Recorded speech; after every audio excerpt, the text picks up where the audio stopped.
Hi everybody, Elizabeth here from Petals and Parchment. Welcome to my channel. Thank you so much for joining me today. This is week 19 of the Reflective Rolodex challenge, where each week we focus on mindfulness and gratitude and focusing on our art practices. Before we get started, let's go ahead and light our candles. If you're just joining me for the first time, this is something that I like to do as a bit of a ritual each week, just to set a nice tone and atmosphere for myself. Be careful while paper crafting with an open flame. And if you'd care to join me, I also have a practice where we take a few deep breaths and try to center ourselves before we begin our art practice. So if you're comfortable, I'd like to invite you to close your eyes and take a nice deep breath in through your nose and out through your mouth.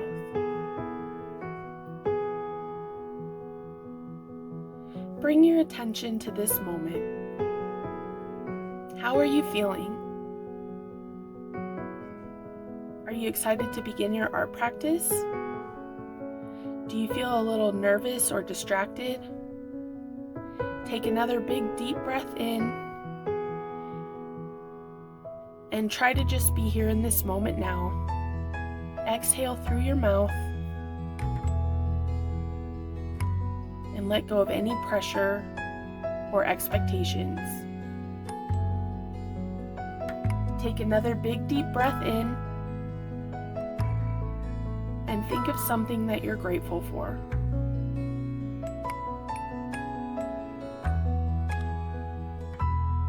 Exhale and wiggle your shoulders.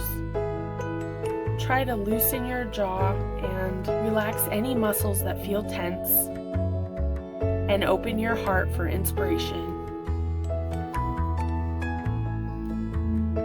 When you're ready, open your eyes and let's begin.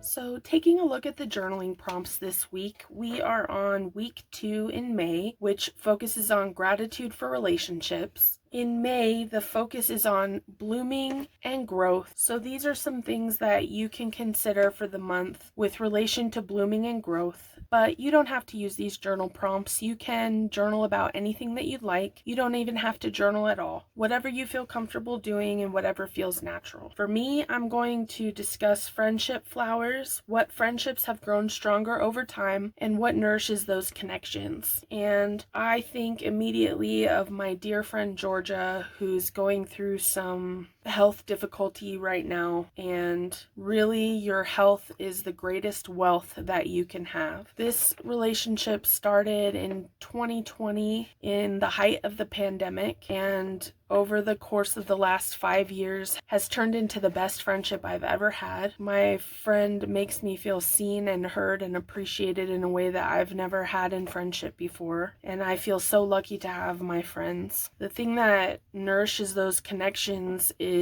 time and attention. Just like a garden, you have to tend to your relationships to keep them blossoming and blooming, and you have to nurture them. And so that's what we try to do. Even when life gets busy, you still check in every day or every few days. Even if you don't feel like talking, you want them to know that you're thinking about them and that you love them. Definitely reach out and tell people how you feel about them and make sure that they know how much you care. I am just so grateful for my friends, and you all know who you are. You're so special to me, and if everyone would please say a prayer for Georgia that she'll regain her health. Any prayers for my friend would be greatly appreciated. All right, let's get started on the art portion. Okay, so for the art portion, you're going to need a magazine image or like a glossy book image, I think will work. And then you can use some matte medium, some gel matte medium, or you can use gesso, or you can also use like white acrylic paint or Mod Podge. So just use whatever you have. And basically what we're going to do is paint the medium onto our card,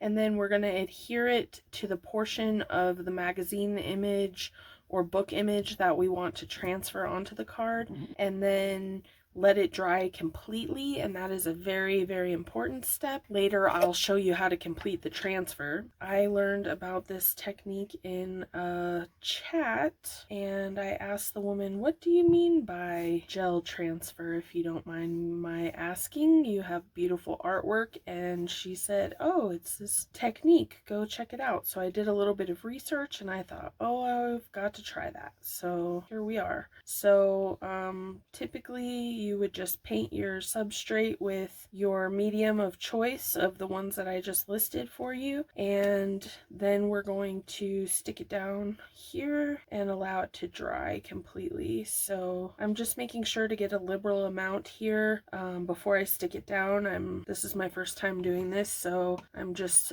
sort of going off of instinct here. There's like a little speck of something there. Okay, and I'm using mixed media paper as my substrate, and I think I like this section of flowers the best right here. And then I'm just going to burnish that really well. I'm just using an old gift card that comes in quite handy for things like this. Okay, and then sorry if I'm shaking you too much there. We'll leave this to dry completely, and then we'll come back for the next step. Okay, so hopefully I've let the card dry enough, and all I did was go around the card and cut the excess magazine image off. And so now I've just got a dried out wet wipe underneath it to hopefully catch some of the water so that it doesn't completely soak my table. Okay, so I'm just going to soak the magazine image back here and then gently begin sort of rubbing that off. Here we go.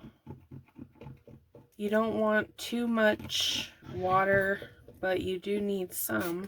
So I'm just trying to not rip through my substrate here, but also pressing firmly enough to get the magazine to come off. So it's a delicate balance, and you'll figure it out the first few times that you try this technique, how much water is enough water. You kind of get a feel for it, and I can see why she said that. So some of this is finally starting to just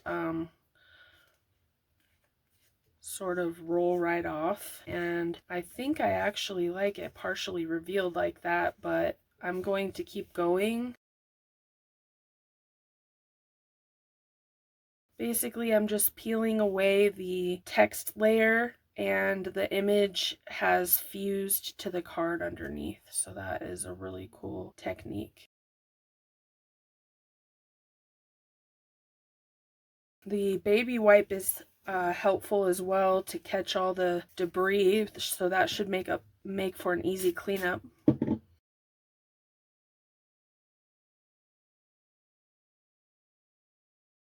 I've never really had luck transferring an image from a magazine on a gel plate, so I'm really pretty thrilled that this is working, and I didn't rip it, you guys. How wonderful. And I actually kind of like that it messed up on the edges there a little bit, but wow, very cool. That's what my card looks like so far. I'm gonna get this mess cleaned up and I'll be right back. So I wanted to tell you guys about this thing here. I went to the dollar store and they had a package of pre-cut parchment paper, and I got so excited. I love parchment paper. It's nice crinkly texture for junk journals, and I got it home and it was a pack of wax paper, and I was just gonna throw it away, but then I had an idea to just kind of bind it all together and use it to, you know, glue things on, and then when it gets too gunked up I can just rip this sheet off and move on to the next one. I know a lot of people use books for this, or magazines or newspapers. This is just something that was taking up space. I was gonna get rid of it, and I thought, well, let me try to repurpose it. So it works pretty well. If you end up seeing this, that's all it is catching the mess. So I got all the crumbs off of it for the most part, and I feel like it's kind of missing some gloss. It's a little flat and one-dimensional, so I'm gonna try adding some shimmer spray to it and see if that livens some of it up a little bit.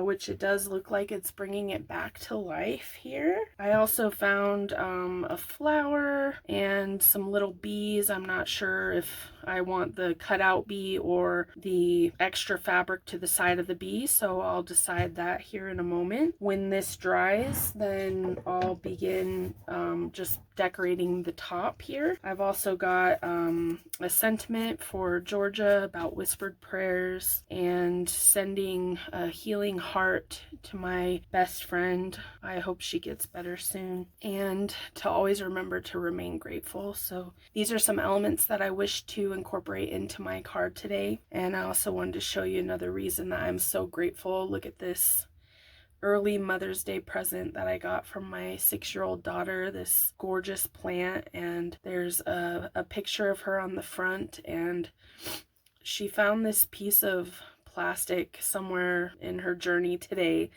and she brought it to me, and she was so amazed. She said it was so beautiful to her, and she wanted to give it to me.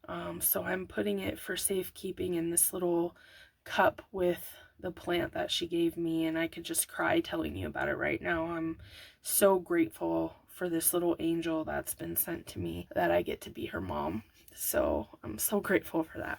So I just wanted to share that. And this looks, it doesn't look very sparkly, but it is brighter than it was a moment ago, and it brought out some contrast in the sides that I like. So I'm going to highlight that even further in just a moment when this dries by inking around the edges. So I'm going to choose my ink color and dry this, and I'll be right back. So this is really interesting. The shimmer spray didn't really work. As the card was drying, it went opaque again. So as you can see, you really can't see the garden image behind there. So I'm gonna continue the experiment and add some Mod Podge and see what happens. This is called Mod Podge Super Gloss Brilliant, a 1-coat gloss finish, so we'll see how this goes.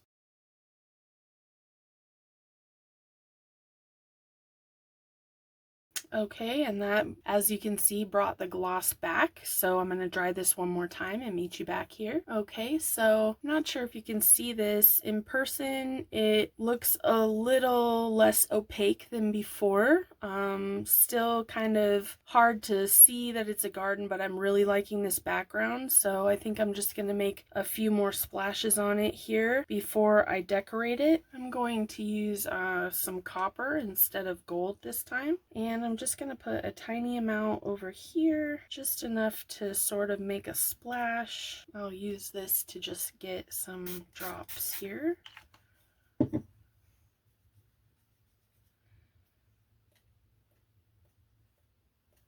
So far, I'm not having the best luck. I'm not really liking this copper, so I'm just going to clean that up, and I'm going to try something else. Okay, so now I've got some Stampin' Up! Garden Green, and I'm just gonna try to ink up my acrylic block here and then get that wet and splash that on there instead. That brush was still holding quite a bit of copper, wasn't it? Drat. Okay, so back to the drawing board. I'm going to try that one more time. Get some green on here. I got a new brush this time. My ink's not working, so I'm going to move on to acrylic paint. I feel like I need a green that's really going to brighten it up. So I'm a little nervous about this light green color. So I also got some sap green. Oh, that's dark. Okay, then I'm just going to do the same thing. Spray them, get the color flowing a little bit.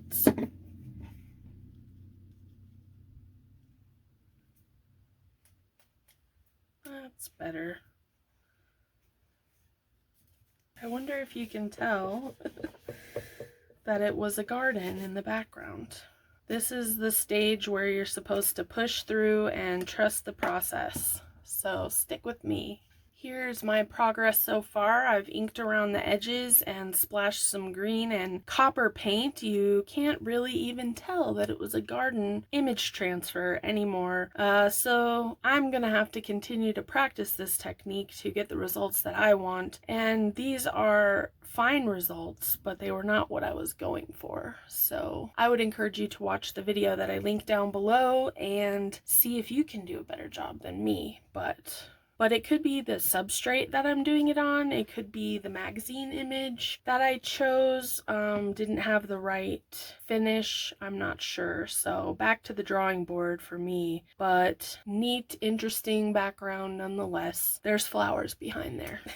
So I'm gonna get this decorated and chop it up to a learning lesson. A lot of love went into it. There's no doubt about that. I don't think these go at all.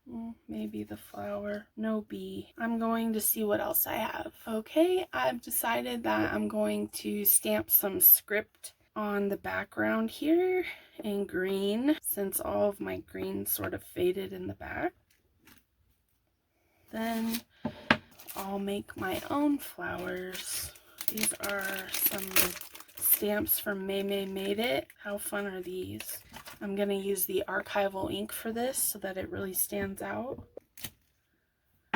When in doubt, stamp it out. Should that be our new motto? Make your own flowers. Make your own fun, that's for sure. I'm going to do a leaf in green, as my dear Sophie says. Why not? And I've got some of this LA Colors Art Deco nail art lacquer. If you don't have this, you could use whiteout or acrylic paint. I picked this up for $1 at the Dollar Tree a while back.